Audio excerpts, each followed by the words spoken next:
I spent years preparing for the life I thought I was supposed to have. I went back to school. I earned my master's degree in mental health counseling. I had a career plan. I had goals. I had this entire picture in my head of what my life was supposed to look like. And then, 6 months after I graduated, I was diagnosed with breast cancer. This isn't the channel I thought I'd be starting, but maybe it's the channel I was supposed to start. Hi, I'm Sara Ester, and welcome to my channel. I've imagined starting a YouTube channel probably 100 times. I've thought about what I would talk about, what my first video would be, whether anyone would actually watch it. And if we're being completely transparent, I've probably talked myself out of it just as many times. But the last year of my life changed me. Cancer has this really interesting way of interrupting your plans. My life went from career goals and trying to figure out what I wanted to do next to surgeries, chemotherapy, radiation, medications, doctor's appointments, and learning an entirely new language that I never wanted to speak. Somewhere in the middle of all of that, I realized something. Cancer interrupted my life, but it also forced me to look at it, really look at my relationships, at the way I set boundaries or didn't, at the people I allowed into my life, at the way I sometimes searched for validation, and my family, at the patterns that seemed to travel from one generation to the next without anyone ever stopping to ask, why? And at myself. Before cancer, I went back to school because I've always been fascinated by people. I earned my master's degree in mental health counseling because I wanted to understand why we do the things we do. Why do we love the people we love? Why do we stay in relationships that hurt us? Why can saying one tiny two-letter word, no, make us feel so incredibly guilty? Why can we recognize a pattern in our lives, know that it's hurting us, and somehow find ourselves repeating it anyway?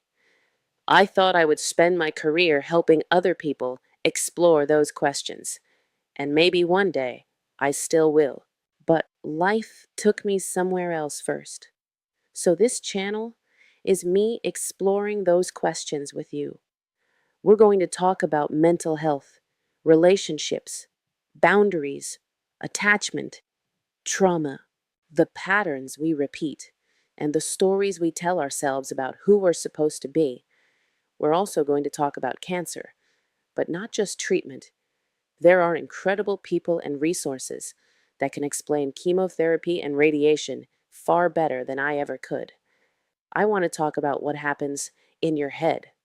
What happens when your body changes? What happens when people expect you to be grateful because you survived, but you're still trying to figure out who survived?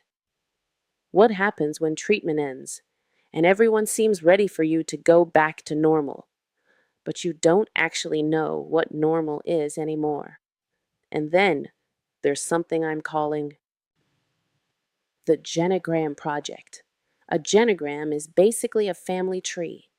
If your family tree went to therapy, I'm starting to map my own family, the relationships, the patterns, the marriages, the losses, the things that happened to one generation and somehow echoed into the next.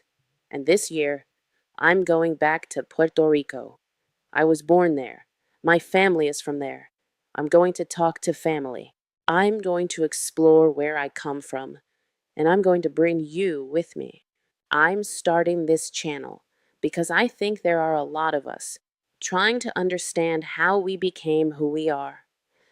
Maybe your life was interrupted by cancer. Maybe it was a relationship, a divorce, a loss. Maybe it was a childhood you didn't fully understand until you became an adult. Or maybe you just woke up one day and realized the life you're living doesn't quite feel like yours anymore. If any part of that sounds familiar, I think you'll find something here.